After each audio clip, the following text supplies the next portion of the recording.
Assalamualaikum warahmatullahi wabarakatuh. Alhamdulillahilladzi arsala rasulahu bil huda wa dinil haqq liyudhhirahu 'ala ad-dini kullihi walau karihal musyrikun. Wa asyhadu an la ilaha illallah wahdahu la syarika lah wa asyhadu anna Muhammadan 'abduhu wa rasuluh sallallahu alaihi wa ala alihi wa ashabihi wa sallama tasliman katsira wa ba'd. Ikhwati fillah, jamaah Masjid Agung Al-Ukhuwah Bandung yang Allah muliakan, para pendengar Radio Tarbiyah Sunnah Bandung, para pendengar Radio Roja di beberapa kota, pendengar radio-radio lain, pemirsa Roja TV, Persada TV, Niaga TV, Rabbani TV, dan TV-TV lain, juga para netizen. Alhamdulillah kita kembali berjumpa di hari Kamis kedua setiap pekan, setiap bulan, kajian khusus pendengar Radio Roja Cilengsi khususnya dan roja-roja lain yang juga ikut merelay, bertemakan tentang keakhwatan atau khusus masalah muslimat yang kita ambil dari kitab Nasihati Lin-Nisa. Tema yang sekarang kita usung adalah hifdzul lisan wa fadluh, memelihara lisan dan keutamaan. Ini ditekankan oleh muallif atas bimbingan seorang ulama besar dari Yaman, Syekh Muqbil bin Hadi Al-Wadi'i rahimahullah. Kenapa keakhwatan khusus membahas lisan? Karena banyak di kalangan wanita yang kurang menjaga lisannya, padahal ketajaman lisan itu tidak sekedar bisa melukai hati orang, tapi bahkan bisa menimbulkan peperangan antar beberapa negara. Oleh karena itu, Islam sangat memperhatikan aspek lisan,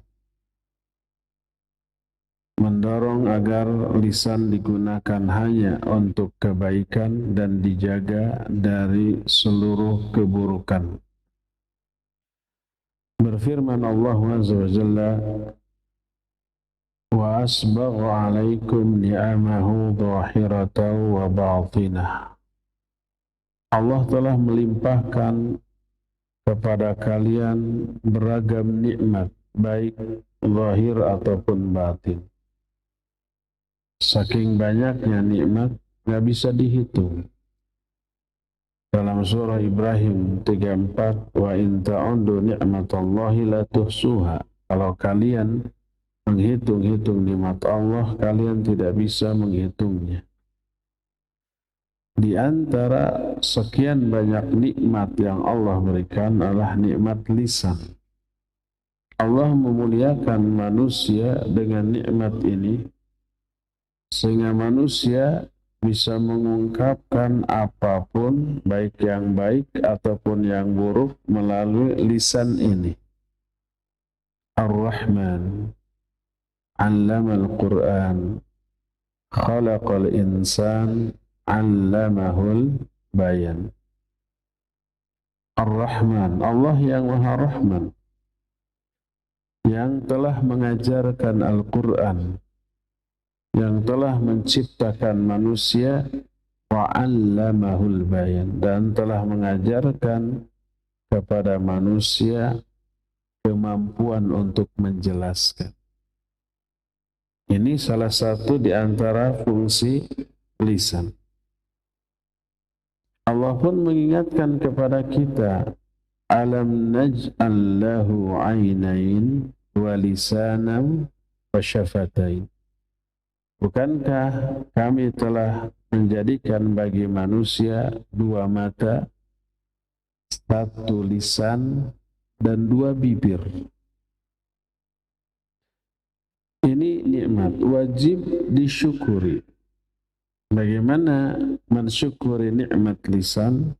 Gunakan ini lisan sesuai dengan kehendak Allah. Jauhkan ini lisan dari ucapan yang bisa membuat Allah sang pemberi nikmat ini murka. Lisan kadang-kadang bisa mengangkat orang yang memilikinya ke derajat yang paling tinggi. Apabila lisannya ini digunakan untuk urusan-urusan yang baik, seperti berdoa, membaca Al-Quran, dakwah, amar ma'ruf nahi munkar, belajar dan mengajarkan ilmu, dan yang lain-lain.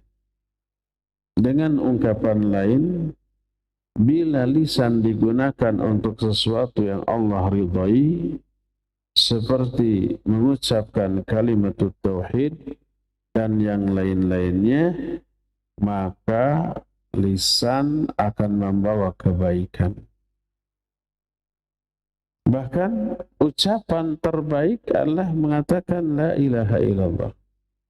Seperti riwayat Bukhari dan Muslim dari Abu Hurairah radhiyallahu an, berkata Rasulullah sallallahu alaihi wasallam, al-imanu bid'un wa sittuna syu'bah. Dalam riwayat lain wa sab'una syu'bah. Fa'afdaluha qawlu la ilaha illallah wa adanaha imatatul adha 'anit tariq wal haya'u syu'batun minal iman. Iman itu ada 60 atau 70 sekian cabang. Sekiannya itu tidak dijelaskan. Bid'un adalah bilangan dari 3 sampai 9.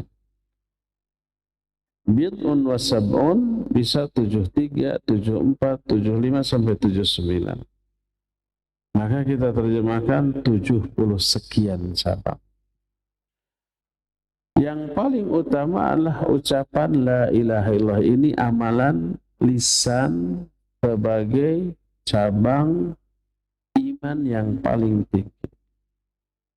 Wa adanaha imatatul adha 'anit tariq. Yang paling rendah membuang gangguan dari jalan. Ini perbuatan yang dilakukan oleh anggota badan, amalan anggota badan. Dan malu salah satu cabang dari keimanan. Ini amalan hati. Masing-masing 3 unsur dalam diri kita disebut satu contoh amalannya. Lisan mengucapkan kalimat tauhid, anggota badan membuang gangguan dari jalan, dan rasa malu sebagai salah satu bentuk amalan hati. Semua itu cabang keimanan. Ternyata yang paling tinggi, paling utama adalah amalan lisan dengan mengucapkan la ilaha illallah. Dengan mengatakan la ilaha illallah, dengan dipergunakannya lisan untuk mengatakan la ilaha illallah, teraihlah keberuntungan, kebahagiaan sampai ke akhirat. Nabi SAW mengajak kepada kaumnya, qulu la ilaha illallah tuflihu. Katakan olehmu la ilaha illallah, kalian akan bahagia. Nah, di sini dikeluarkan oleh Imam Ibn Khuzaimah, diterima dari Tariq bin Abdullah, yang juga terdapat dalam kitab Musnad Ahmad dengan sanad yang sahih. Termasuk zikir adalah amalan lisan yang membawa keberuntungan. Allah menyebut 2 keberuntungan besar dengan zikir yang banyak. Yaitu apa? Dapat ampunan yang besar, pahala juga besar. Seperti Al-Ahzab 59, Al-Ahzab 35, innal muslimina wal muslimat wal mu'minina wal mu'minat. Sesungguhnya orang-orang muslim laki-laki dan muslim perempuan. Mukmin laki-laki, mukmin perempuan. Terus sampai di akhir ayat itu, wadzakirinallaha katsira wadzakirat, dan orang-orang yang banyak berzikir kepada Allah baik laki ataupun perempuan, a'addallahu lahum maghfiratan wa ajran azima. Allah janjikan kepada mereka pahala dan ampunan yang sangat besar. Ampunan besar, pahala juga besar. Dan ampunan dan pahala ini modal pokok untuk bahagia di akhirat. Kenapa? Karena ampunan menghindarkan dari azab di neraka. Orang masuk neraka karena dosa. Dosa bisa dihapus karena ada ampunan. Selamat dari neraka. Pahala modal pokok untuk meraih kenikmatan setinggi mungkin. Berkata Imam Ibnu Hajar al-Asqalani dalam kitab Fathul Bari Syarah Sahih Bukhari, raf'atud darajat li kathrati thawab. Ketinggian derajat seorang mukmin di surga, kan level surga beda-beda. Ada yang rendah, ada yang sedang, ada yang tinggi. Yang paling tinggi adalah surga Firdaus. Ketinggian derajat di surga di kathrati thawab, karena banyaknya pahala. Makin banyak pahala, makin tinggi level orang itu di dalam surganya. Nah, salah satu penyebab dosa terhapus dengan jumlah yang banyak, pahala digelontorkan dengan jumlah yang banyak, adalah banyak-banyak berzikir, dan itu amalan lisan. Bahkan berzikir tersebut dalam satu hadis lebih utama daripada jihad fisabilillah lalu mati syahid. Kita kan tahu bagaimana hebatnya pahala jihad, bagaimana keutamaan orang yang mati syahid. Tapi ternyata Nabi SAW menyatakan zikrullah, amalan lisan ini lebih utama daripada itu. Dibanding infak dengan emas dan perak. Sebagaimana terungkap dalam salah satu hadis diterima dari Abu Darda radhiyallahu anhu.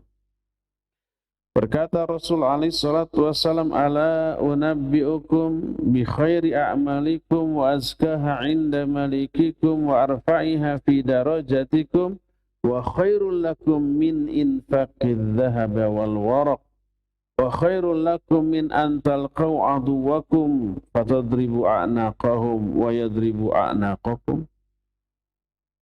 Kata Nabi alaihi salatu wasallam, mau enggak aku kabarkan kepada kalian tentang sebaik-baik amalan kalian.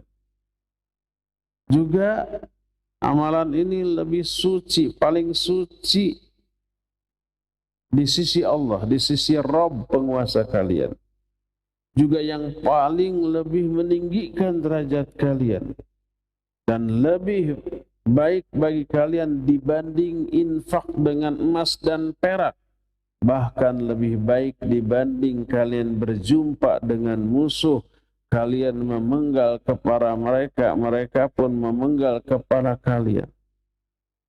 Jadi ada satu amalan yang lebih baik daripada infak dengan emas dan perak. Sebaik-baik amal, amal paling suci di sisi Allah, amal yang paling meninggikan derajat kemuliaan dunia akhirat, bahkan lebih utama daripada jihad fisabilillah. Mau nggak aku kabarkan tentang amalan ini? Para sahabat bertanya, bala ya Rasulullah. Ya mau. Beliau menyatakan, zikrullah. Itu adalah zikrullah. Maka berkata Mu'adz bin Jabal radhiyallahu anhu, kata beliau, ma syai'un anja min adzabillah min dzikrillah. Tidak ada sesuatu pun yang lebih menyelamatkan seseorang dari azab Allah dibanding zikrullah. Ini amalan lisan. Enteng. nggak perlu tenaga yang besar mengatakannya, mengamalkannya, tidak sampai harus berkeringat, mengerahkan energi yang banyak, tidak harus tiba bergeg, tiba perekat, tidak sampai ngos-ngosan, tidak membutuhkan biaya, nggak perlu pulsa, nggak perlu kuota, nggak perlu wifi, nggak perlu internet. Mengalir begitu saja bisa dilakukan sambil berbaring, sambil duduk, sambil berjalan, sambil apapun. Bahkan ketika berjihad fisabilillah pun berhadapan dengan musuh, momen yang paling menyibukkan kita dari segala aspek. Jihad itu matanya harus jelalatan, pikirannya juga berjalan, terus kaki loncat ke sana kemari, berlari, menghindar, tangan memukul, menyabat, menangkis, mulut juga menghardik, bilang siap, dan seterusnya. Tapi di saat jihad, Allah tetap menyuruh para mujahidin untuk memperbanyak zikir di tengah jihadnya. Sebagaimana Allah berfirman dalam Al-Quran surah Al-Anfal 46, Ya ayyuhalladzina amanu idza laqitum fi'atan fathbutu wadhkurullaha katsira la'allakum tuflihun. Hai orang-orang yang beriman, apabila kalian berjumpa dengan musuh di medan perang, tegarlah kalian dan banyak-banyaklah berzikir kepada Allah agar kalian menang. Kata Imam Ibnu Qayyim rahimahullah, salah satunya dalam kitab Ad-Da' wa Dawa, seandainya zikir tidak ada pengaruhnya kepada kekuatan lahir dan batin para mujahidin, mustahil Allah menyuruh mujahidin untuk banyak berzikir di tengah jihad. Seandainya ada orang yang layak berhenti dari zikir, hanya ada dua orang yang paling layak. Pertama, para mujahidin karena sibuknya ketika perang. Yang kedua, Nabi Zakaria yang saat itu oleh Allah dibisukan selama 3 hari. Tapi selama bisu beliau berisyarat untuk banyak-banyak berzikir. Allah menyuruh Nabi Zakaria untuk banyak-banyak berzikir. Ini menunjukkan keutamaan zikir begitu hebatnya, dan itu adalah amalan yang enteng yang dilakukan oleh lisan kita. Salah satu bentuk zikir istighfar, mengatakan astaghfirullahaladzim. Lebih banyak istighfar, lebih beruntung, dapat jaminan. Berkata Rasul sallallahu alaihi wasallam dalam hadis yang dikeluarkan oleh Imam Ibnu Majah dalam kitab Sunannya, diterima dari Abdullah bin Basr, berkata Rasul alaihi salatu wasallam, Tuba liman wajada fi sahifatihi istighfaran katsira. Berbahagialah orang yang menemukan di dalam catatan amalnya istighfar yang banyak. Setiap kita istighfar dicatat oleh Raqib. Ma yalfidhu min qawlin illa ladaihi raqibun atid. Surah Qaf. Tidak ada satupun kata yang terucap dari mulut kecuali sampingnya ada Raqib dan atid. Setiap kali kita istighfar dicatat, istighfar dicatat. Lebih banyak istighfar, lebih banyak catatan, kata Nabi SAW, Tuba liman wajada fi sahifati istighfaran katsira. Berbahagialah orang yang menemukan di dalam catatan amalnya istighfar yang sangat banyak. Dan ini amalan lisan.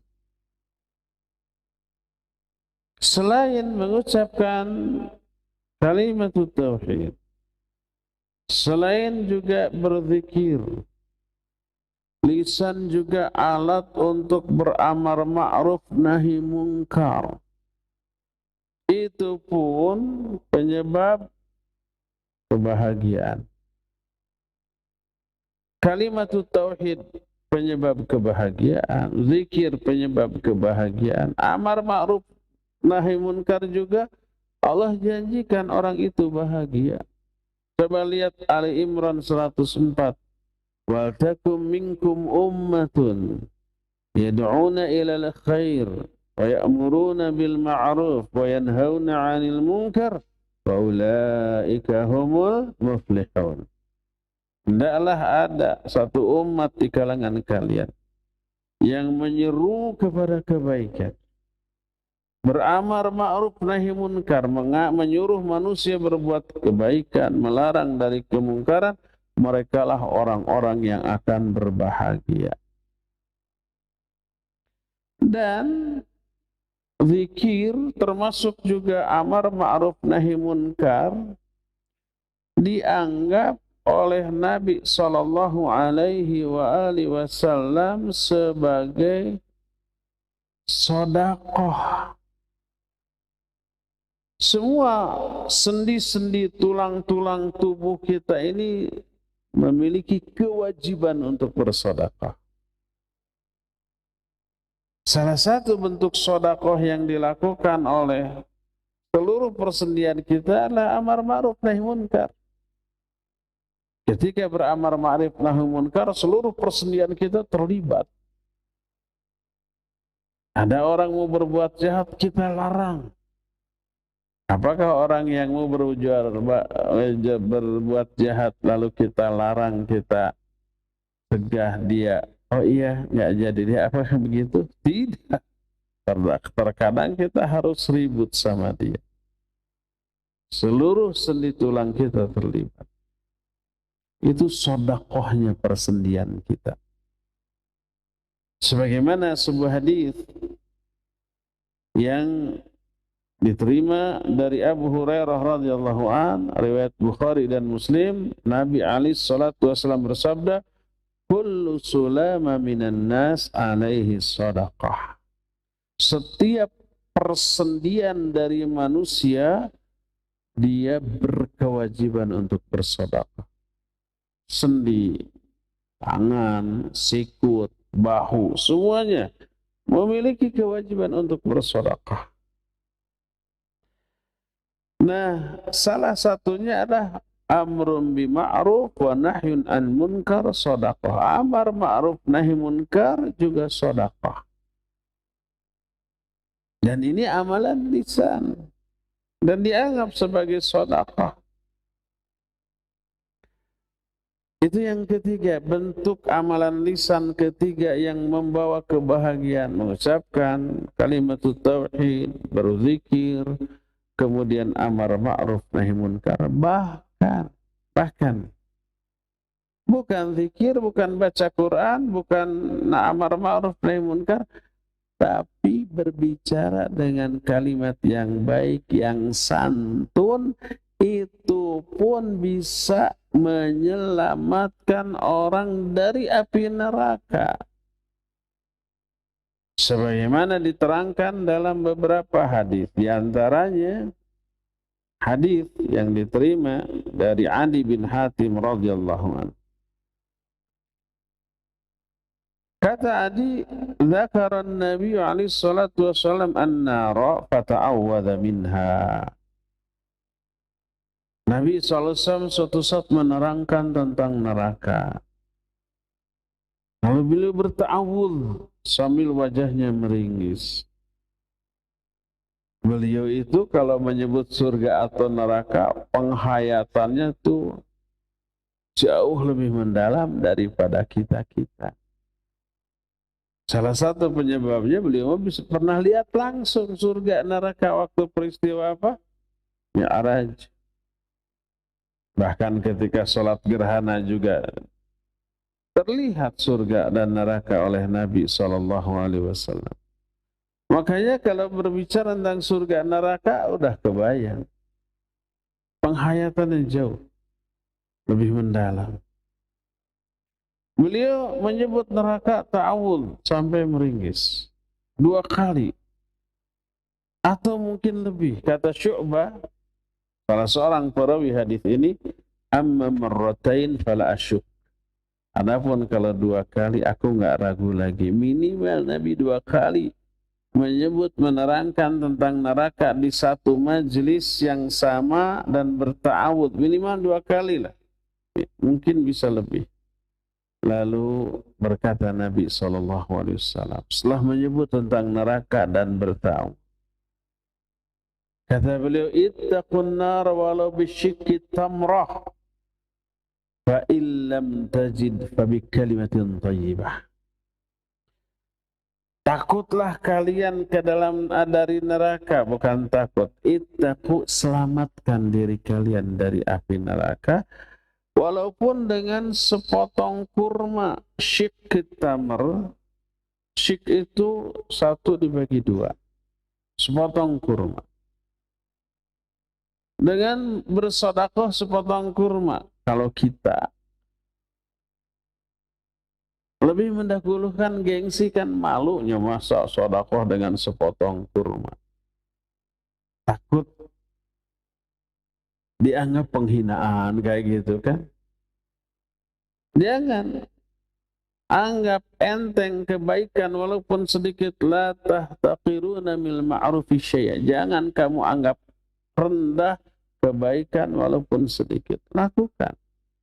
Karena setiap kebaikan sesedikit apapun akan Allah balas di akhirat. Wa may ya'mal mithqala dzarratin khairan yara. Wa may ya'mal mithqala dzarratin khairan yara. Siapa orang yang melakukan kebaikan walaupun sekecil debu, dia akan melihat balasan. Dan ingat, serendah-rendah balasan pahala di surga jauh lebih dahsyat daripada kenikmatan dan kebahagiaan terhebat di dunia. Makanya jangan anggap enteng kebaikan walaupun kecil, walaupun hanya dengan sepotong kurma disedekahkan. Termasuk itu juga bisa menyelamatkan dari api neraka. Inna sadaqah tutfi'u ghadabar rahman. Sedekah itu bisa memadamkan kemurkaan Allah yang Maha Rahman. Allah murka kepada kita karena kita banyak dosa maksiat, kita padamkan dengan sedekah sekecil apapun. Makanya kalau lagi ngaji ada canceling lewat, double itu pahala ngaji dapat, lewatnya canceling dapat. Kalau canceling itu stop dulu, masukin. Kalau lewat begitu saja nggak dapat pahala. Ittaqun nar walau bisyikki tamrah. Takutlah atau selamatkan diri kalian dari neraka walaupun dengan hanya sepotong kurma. Fa illam tajid, kalau kalian nggak punya walaupun sepotong kurma untuk disedekahkan, fa bi kalimatin thayyibah, maka dengan perkataan yang baik, yang santun. Ini mengisyaratkan berkata yang baik bisa menyelamatkan kita dari api neraka. Perkataan yang baik itu mengundang ampunan, mengundang pahala. Setiap berkata baik kita terhapus dosa, dapat pahala. Semuanya begitu. Karena ini aplikasi nyata dari iman. Man kana yu'minu billahi wal yawmil akhir falyaqul khairan au liyasmut. Siapa orang yang beriman kepada Allah dan hari akhir, hendaklah bicara baik, kalau enggak diam. Bicara yang baik itu aplikasi iman, perwujudan dari keimanan. Dan berkata yang baik juga sebanding dengan sedekah. Makanya tadi bisa menggantikan fungsi sedekah walaupun hanya dengan sepotong kurma, dan itu bisa menyelamatkan dari api neraka. Lebih dipertegas lagi dalam hadis lain Sahih Bukhari dan Sahih Muslim dari Abu Hurairah radhiyallahu anhu. Berkata Rasulullah SAW, kullu sulama minan nas alaihi sadaqah. Kulla yawmin tatlu'u fihi syams. ya'dilu bainal itsnaini shadaqah. Wa yu'inu ar-rajulu 'ala dabbatihi fayahmilu 'alaiha aw yarfa'u 'alaiha mata'ahu shadaqah. Wal kalimatu thayyibah shadaqah. Wa kullu khutwatin yakhtuha ila shalah shadaqah. Wa yumitul adha 'anit tariq shadaqah. Kata Nabi SAW, seluruh persendian dari manusia punya kewajiban bersedekah. Setiap hari yang di hari itu matahari masih terbit. Di setiap hari seluruh persendian kita terkena kewajiban sedekah.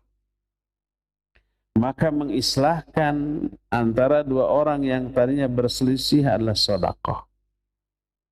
Membantu seseorang agar naik ke atas kendaraannya karena kendaraannya tinggi, dibantu, diangkat. Kalau dulu kan kendaraan unta atau kuda gitu ya, kita bantu, itu juga sedekah. Atau mengangkatkan barangnya, dia kalau sambil ngangkut barang naik ke unta, ke kuda berat, dia dulu naik orangnya, barangnya kita angkatin nih, itu juga sedekah. Perkataan yang baik juga sedekah. Bahkan setiap langkah yang dilangkahkan oleh seseorang menuju masjid untuk sholat juga sedekah. Bahkan membuang gangguan dari jalan itu juga sedekah.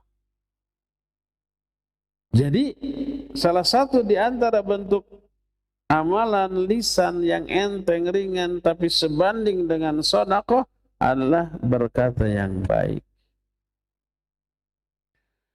Imam Bukhari dalam kitab sahihnya meriwayatkan hadis lain dari Abu Musa al-Asy'ari radhiyallahu anhu. Dari bapaknya, dari kakeknya, bahwa Nabi alaihi salatu wasallam menyatakan ala kulli muslimin shadaqah. Setiap muslim itu wajib bersedekah. Kalau para sahabat bertanya, fa'illam yajid, kalau dia nggak punya apa-apa untuk disedekahkan gimana? Nabi alaihi salatu wasallam menyatakan, faya'malu biyadaihi fayanfa'u nafsahu wa yatasaddaq. Dia berbuat dengan kedua tangannya, memberi manfaat kepada orang lain dengan tangannya, itu pun sedekah. Lihat umpama ibu-ibu ngangkat barang berat bagi dia, kita ambil, biar saya yang bawakan, jangan kabur. Dibawakan sampai ke tempat yang dituju. Sedekah. Para sahabat bertanya lagi, fa'ilam yastati aw lam yaf'al, kalau dia nggak mampu juga berbuat dengan kedua tangannya gimana? Maka berkata Nabi SAW, fayu'inu dzal hajatil mahluf, membantu kebutuhan orang yang sedang berkebutuhan. Bagaimana aja caranya? Fa'illam yaf'al, kata para sahabat, kalau dia tidak mampu juga melakukannya, faya'muru bil khair au bil ma'ruf, perintahkan orang lain untuk berbuat kebaikan. Itu juga sedekah. Ayo sebentar lagi azan, kita siap-siap ke masjid. Itu sedekah. Para sahabat bertanya lagi, fa'ilam yaf'al, kalau dia tidak mampu juga melakukan hal itu, maka beliau menjawab, fayumsiku anisyar fa inna lahu shadaqah.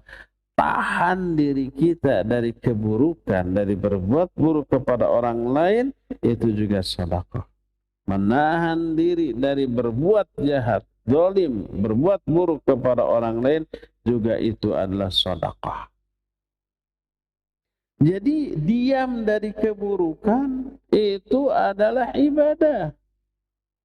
Tadi termasuk aplikasi iman, man kana yu'minu billahi wal yawmil akhir falyaqul khairan aw liyasmut.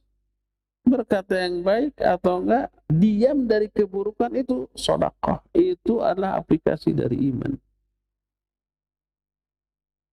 Bahkan menahan diri dari berbuat jahat kepada orang lain dengan lisan dijamin surga oleh Rasul sallallahu alaihi wasallam.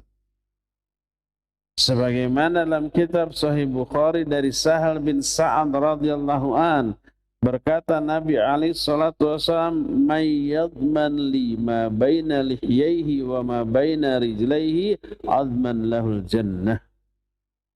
Siapa orang yang bisa menjamin untukku, memelihara apa yang ada di antara dua jenggotnya, maksudnya dua jenggot itu jenggot dan kumis. Apa yang ada di antara jenggot dan kumis? Bibir kita. Siapa yang bisa menjaga apa yang ada di antara dua jenggotnya dan apa yang ada di antara dua kakinya, apa yang ada di antara dua kakinya, farajnya, kemaluannya, baik laki ataupun perempuan. Jaga lisan, jaga faraj, adman lahu jannah, aku jamin dia dengan surga. Jadi menahan penyimpangan lisan, menahan penyimpangan faraj itu luar biasa agung. Dijamin surga oleh Nabi alaihi salatu wassalam. Dari sanalah kita mengetahui bahwa lisan merupakan nikmat Allah yang besar yang bisa menjadi alat meraih kebaikan yang besar dan banyak. Dan hakikat seorang muslim dilihat dari seberapa jauh, seberapa hebat dia mampu menjaga lisannya dari mengganggu orang lain. Sebagaimana sabda Nabi alaihi salatu wassalam dalam hadis sahih riwayat Imam Bukhari dan Imam Muslim, dalam Sahih Bukhari dan Sahih Muslim, diterima dari Abdullah bin Amr bin As radhiyallahu anhuma, Nabi alaihi salatu wasallam berkata, "Al-muslimu man salimal muslimuna min lisanihi wa yadihi." Seorang muslim yang hakiki adalah seorang yang muslim lainnya selamat dari gangguan lisannya dan gangguan tangannya. Jadi keislaman seorang itu dilihat dari hal itu.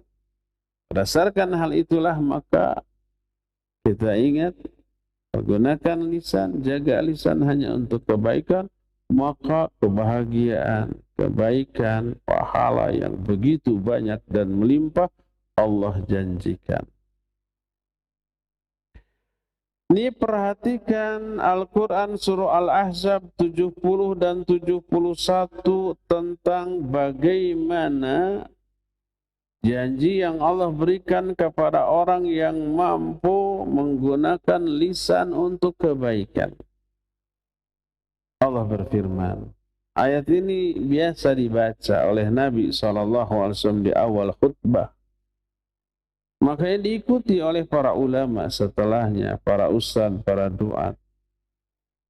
Allah berfirman, ya ayyuhalladzina amanu taqullaha wa qulu qawlan sadida. Yuslih lakum a'malakum wa yaghfir lakum dhunubakum. Wa man yuti'illaha wa rasulahu faqad faza fawzan 'azima. Hai orang-orang yang beriman, bertakwalah kalian kepada Allah. Terus waqulu qawlan sadida, ucapkan olehmu ucapan-ucapan yang sadid. Sadidnya pakai sin bukan pakai sya. Jangan salah baca waqulu qawlan syadida, artinya jadi ngaco. Ucapkan oleh kalian ucapan yang keras. Makanya ngomongnya keras. Oh, salah baca dia. Harusnya sadida, ini syadida. Apa sadida dengan sin kecil? Berkata Al-Imam Ibnu Katsir ketika menafsirkan ayat ini, ayat mustaqiman, la i'wijaja fihi wa la inhirafa. Wa wa'adahum annahum idza fa'alu dhalik athabahum 'alayhi bi ay yusliha lahum a'malahum ay yuwaffiqhum lil a'mali salihah wa ay yaghfir lahum adh-dhunub al-madiyah wa ma qad yaqa'u minhum fil mustaqbal bilhamihim taubah minha. Kata Imam Ibnu Katsir, wa qulu qawlan sadida, ucapkan olehmu ucapan yang baik. Makna baik adalah ucapan yang lurus, tidak ada penyimpangan, kesalahan, kekeliruan. Wa qulu qawlan sadida, ucapkan olehmu ucapan yang baik. Apa akibatnya? Allah menyatakan yuslih lakum a'malakum. Allah akan mensolehkan amal-amal kamu. Karena berucap yang baik, amal kita disolehkan. Apa maknanya? Maknanya ay yuwafiqhum lil a'mali sholih. Allah akan memberi taufik kepada kamu untuk melakukan amal-amal soleh. Ini menunjukkan berbicara yang baik mengundang turunnya hidayah Allah. Hidayah wajib kita ikhtiarkan. Hidayah itu hak prerogatif Allah. Hanya Allah satu-satu yang memberikan hidayah taufik kepada manusia. Para nabi nggak bisa. Apalagi orang biasa. Innaka la tahdi man ahbabta walakinna Allah yahdi man yasha. Engkau wahai Muhammad tidak bisa memberikan hidayah kepada orang yang engkau cintai. Tapi Allah memberikan hidayah kepada orang yang Allah kehendaki. Tak heran kalau di kalangan para nabi, orang terdekatnya kafir. Karena nabi pun nggak bisa memberikan hidayah. Nabi Nuh, Nabi Lut. Orang terdekatnya kafir. Siapa? Istri-istri Nabi Nuh. Ada anaknya. Kafir. Disuruh naik perahu biar selamat, milih mati daripada iman. Nabi Ibrahim, pemberantas syirik, pemberantas berhala, dihancurkan berhala. Bapaknya tukang bikin berhala. Nabi Muhammad SAW, pamannya sendiri Abu Thalib, tidak bisa diberi hidayah. Hidayah itu hak prerogatif Allah. Tapi Allah tidak sembarangan. Innallaha atau inna rabbaka huwa a'lamu biman dhalla an sabili wa huwa a'lamu bil muhtadin. Allah lebih tahu siapa orang yang layak disesatkan dan siapa yang layak diberi hidayah. Walaupun hidayah hak prerogatif Allah,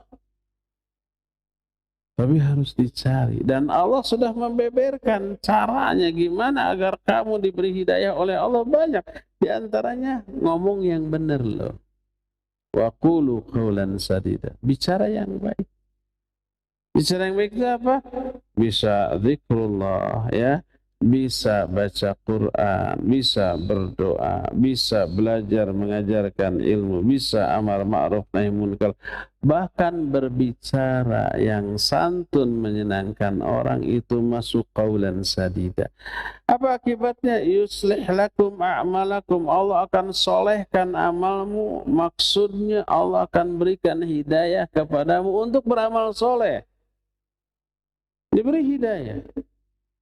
Tiba-tiba ujuk-ujuk muncul keinginan untuk mengamalkan amal baik, amal soleh. Lalu dia pun langsung melakukan itu hidayah. Itu Allah, balasan Allah atas kebaikan kita berbicara yang baik. Wa qulu qawlan sadida. Yuslih lakum a'malakum. Ini ada hubungan sebab akibat antara bicara yang baik dengan diberikan hidayah untuk beramal soleh. Makanya dibaca yuslih lakum, dijazmkan, dibaca sukun karena jazm, tidak yuslihu lakum. Kenapa? Karena ini adalah fi'il jawab dari syarat. Syaratnya wa qulu qawlan sadida. Dari fi'il amr, wa qulu qawlan, ucapkan olehmu ucapan yang baik. Dijawab yuslih lakum a'malakum. Beri hidayah. Terus tidak hanya itu, wa yaghfir lakum dzunubakum. Allah akan ampuni dosa-dosa kamu.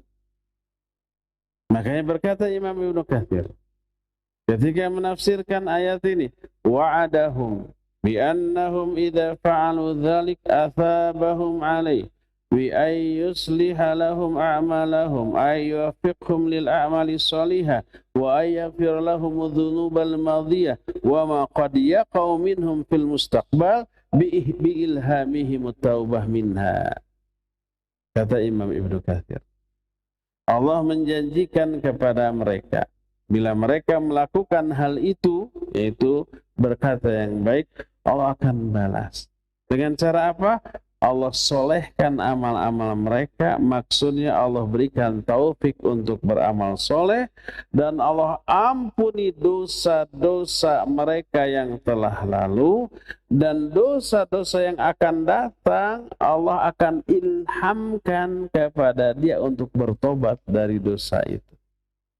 Maghfirah itu mencakup dua, dosa yang telah lalu diampuni, dosa yang akan datang yang belum, nanti Allah ilhamkan kepada dia untuk bertobat dari dosa tersebut.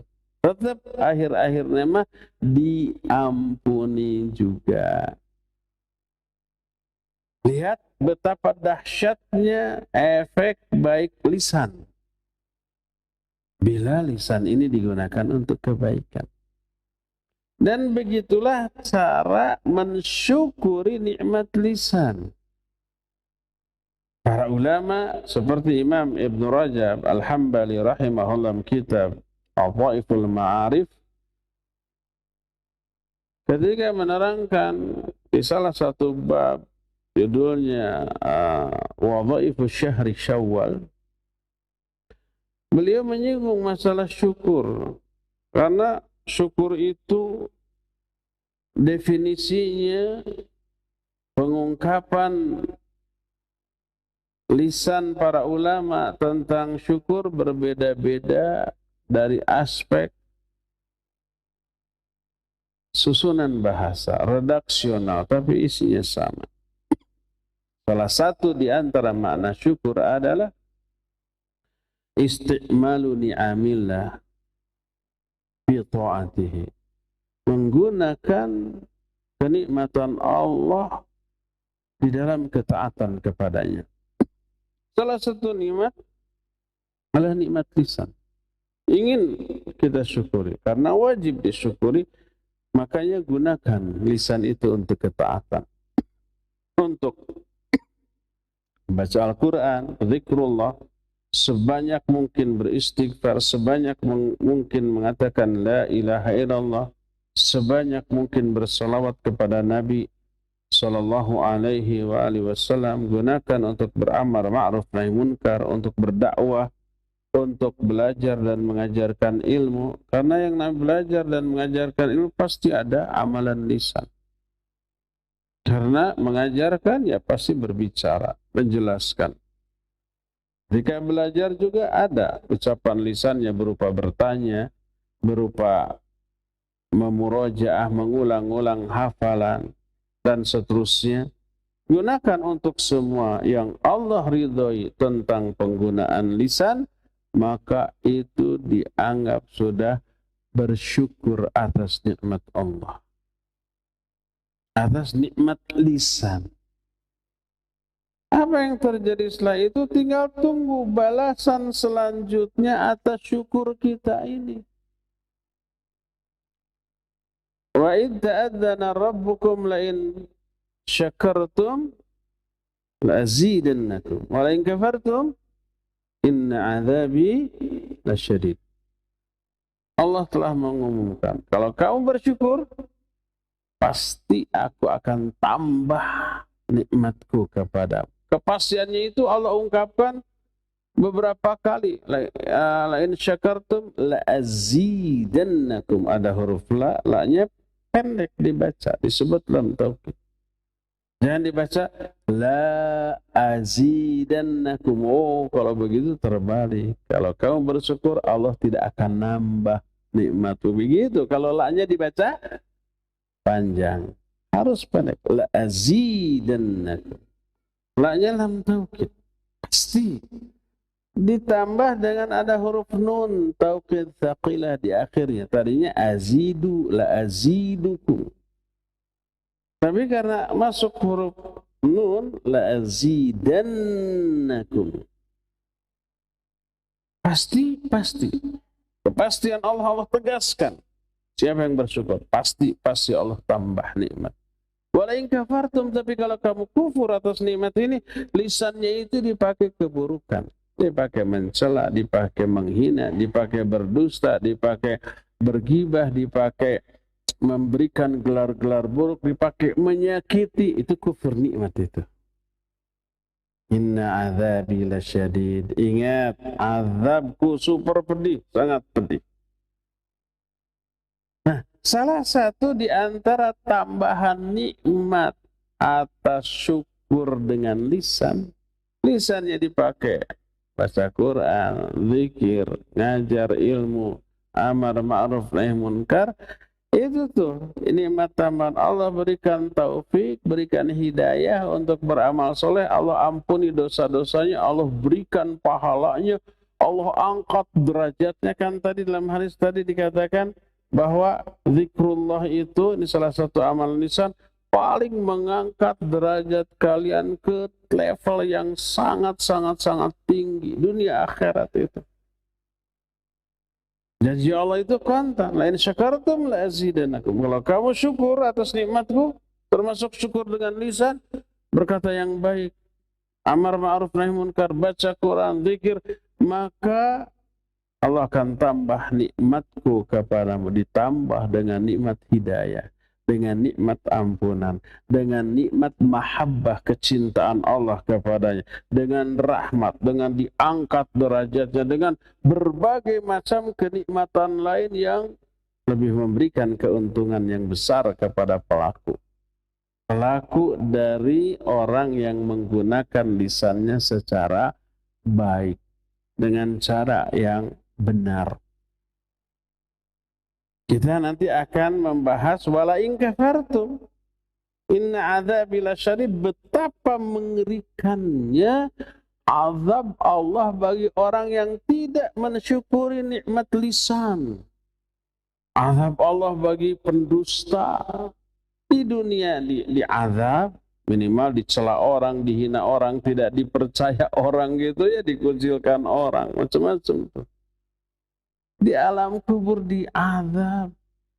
Azab bagi orang yang berdusta, termasuk sekarang berdusta itu tidak hanya dengan lisan, tapi dengan jempol juga ya. Menyebar hoax melalui media sosial. Mulutnya balem, mingkem, tertutup. Ininya yang aktif. Saat itu dia upload, detik itu juga menyebar ke seluruh dunia. Kalau isinya hoax, dusta, tersebar sampai ke ufuk. Nabi SAW pernah bermimpi, dalam mimpinya dia melihat banyak kejadian aneh. Salah satunya ada orang yang duduk, di sampingnya ada orang yang berdiri memegang besi yang tajam dan panjang, ditusukkan ke rahang orang yang sedang duduk, tembus ke tengkuk. Wih, ngerinya bukan main. Pasti sakit. Cabut lagi, pindah ke kiri, tusuk lagi sampai tembus ke tengkuk. Kebayang darahnya, kebayang menjeritnya orang. Terus buka lagi, pindah lagi ke kanan, tusuk lagi. Kata Nabi SAW, beliau bertanya kepada Jibril yang membawanya saat itu, ini apa? Ini adalah orang yang berdusta, sampai dustanya memenuhi ufuk. Ini azab bagi para penyebar hoax di media sosial seperti itu. Na'udzubillah. Ini inna azabi lasyadid, orang yang kufur atas nikmat lisan, nikmat jempol juga gitu ya, dipergunakan untuk berdusta, dipergunakan untuk mencela, menghina, azabnya dunia, alam kubur sampai di akhirat lasyadid, benar-benar sangat dahsyat. Pergunakan lisan hanya untuk kebaikan, itulah cara mensyukurinya. Adapun kalau menggunakan lisan untuk keburukan, ini disebut dengan sebutan afatul lisan. Ketergelinciran lisan, penyimpangan yang dilakukan oleh lisan, dan itu ragamnya sangat banyak.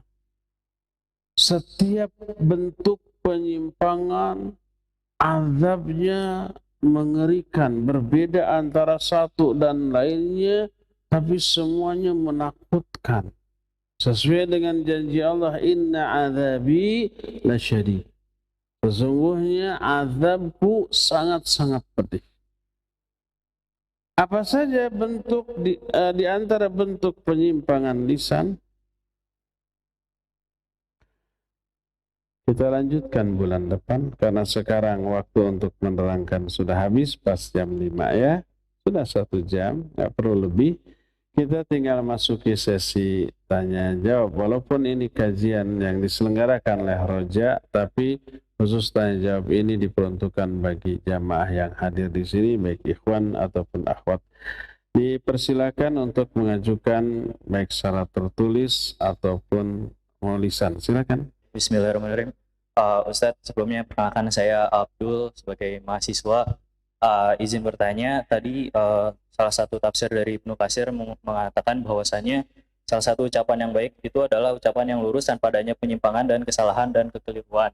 Nah, ingin sedikit cerita Ustadz, bahwasannya kalau misalkan kebiasaan mahasiswa itu karena masih bergejolak jiwa mudanya, terkadang teman-teman saya itu menyeru kepada orang-orang untuk tidak memilih calon pemimpin yang menurut mereka itu zolim.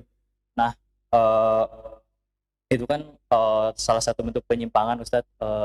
Oleh karena itu saya izin bertanya, apa hukumnya untuk teman-teman saya yang selalu menyeru untuk tidak memilih calon-calon pemimpin yang zolim tersebut, Ustadz? Karena itu kan belum jadi pemimpin juga gitu.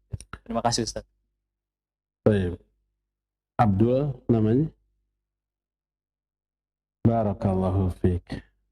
Masih jauh kampanye ya. Boleh nggak melarang orang untuk tidak memilih orang yang buruk sebagai pemimpin? Tidak boleh, tapi harus. Wajib.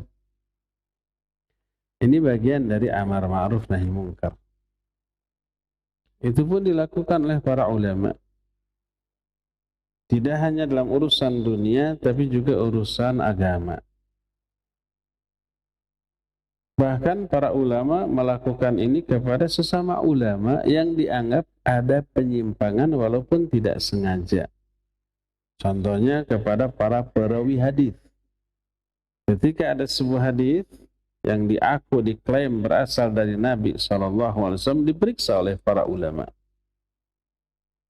Ketika ditemukan ada seorang perawi yang tertuduh, baik dia tukang dusta, tukang memalsu hadis, atau sayyi'ul hifdz.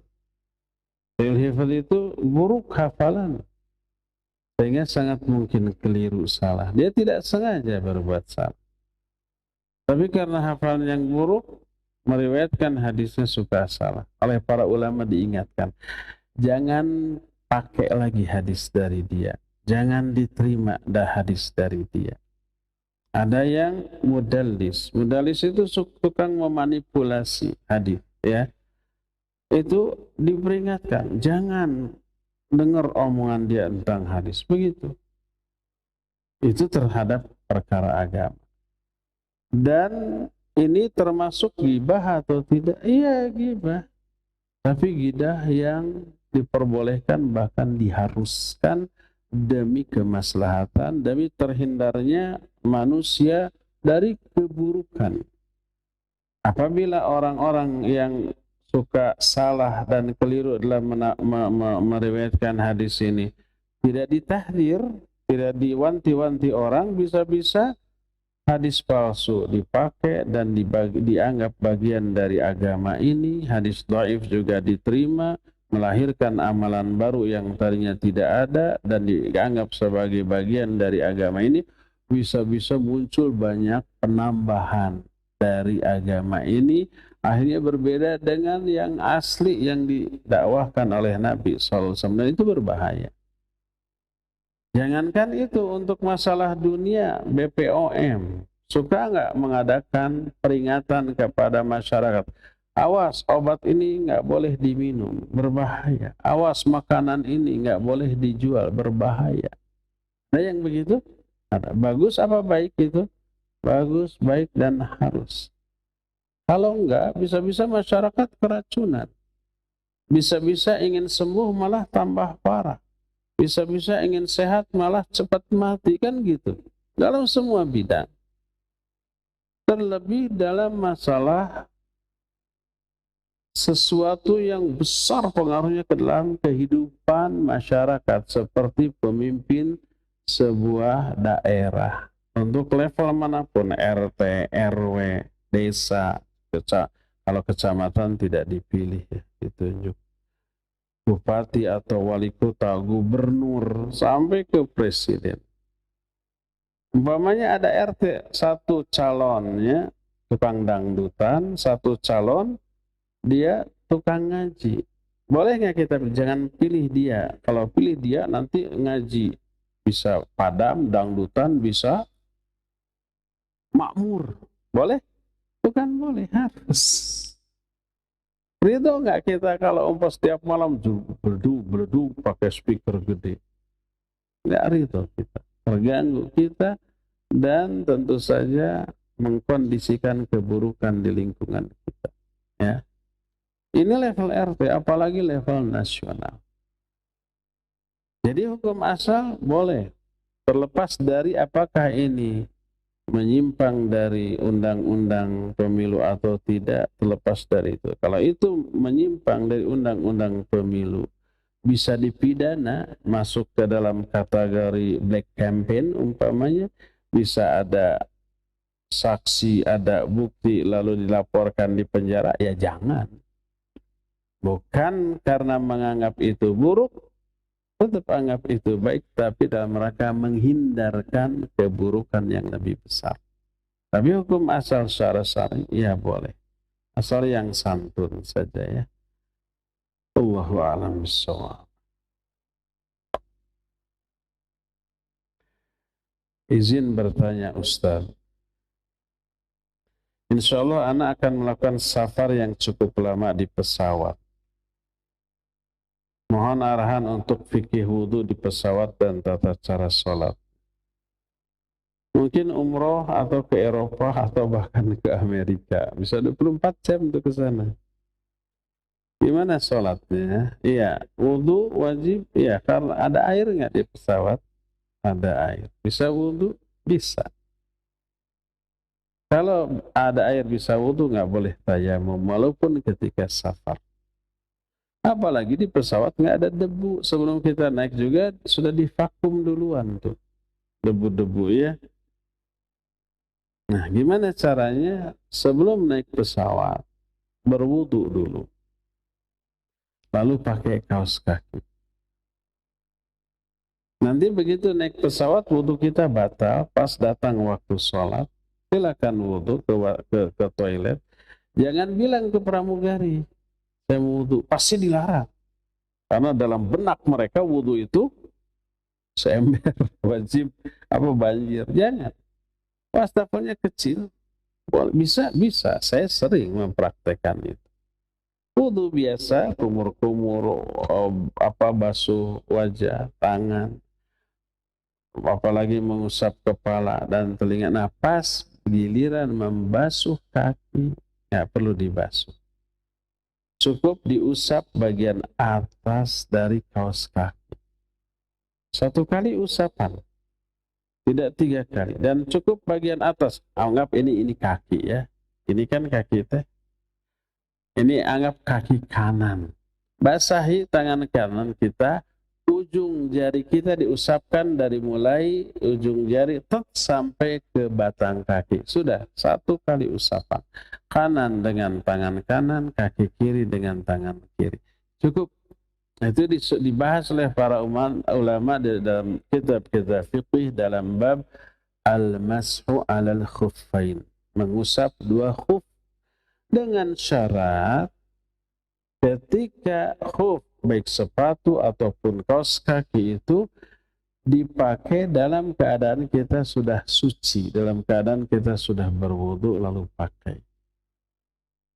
Nanti batal, kaos kaki jangan dibuka. Berwudulah dengan kaos kaki lalu usap kaos kaki tersebut 1 kali.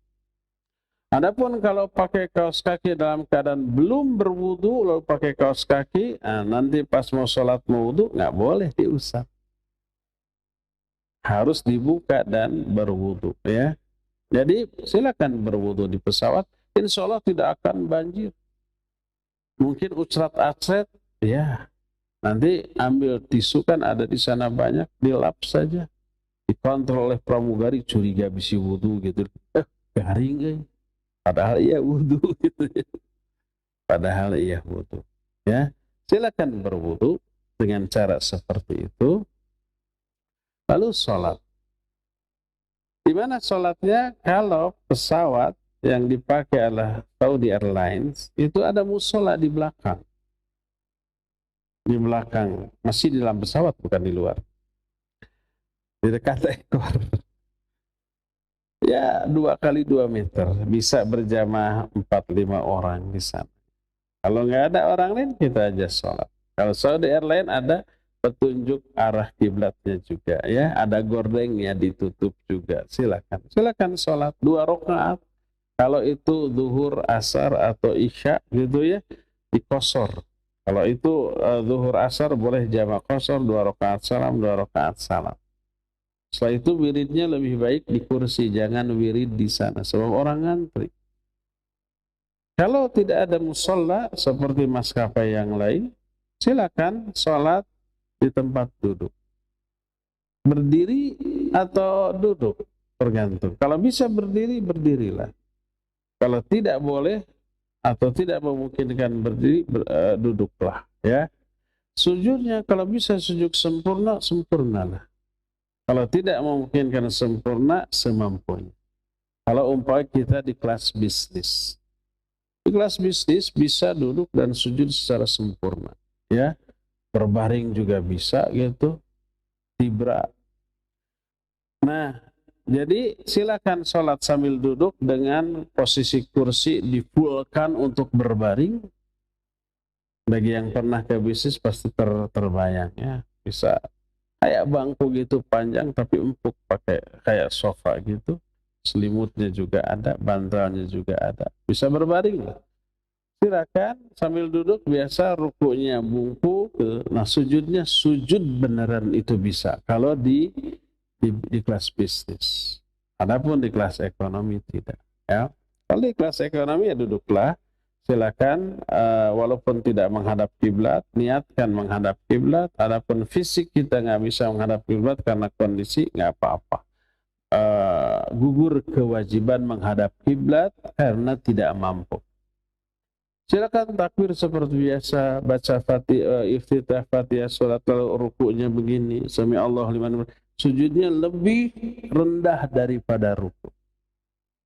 Begitu. Lakukan 2 rakaat di jamak qasar, zuhur dengan asar, maghrib dengan isya, maghribnya tetap 3 ya, maghrib 3 salam, qomat lagi, kemudian isya 2 rakaat, setelah itu wirid. Ya, itu tata cara wudu dan sholat di pesawat. Makanya setiap akan safar dalam jangka waktu yang lama dan akan sholat di pesawat, selalulah memakai kaos kaki dan berwudulah sebelum memakai kaos kaki untuk memudahkan kita berwudu di atas pesawat. Ya, cukup ya sampai di sini. Subhanakallahum bihamdik, asyhadu an la ilaha illa anta, astaghfiruka wa atubu ilaik, walhamdulillahi rabbil alamin, wa sallallahu ala nabiyina Muhammadin wa ala alihi wa ashabihi wasallam. Wassalamualaikum warahmatullahi wabarakatuh.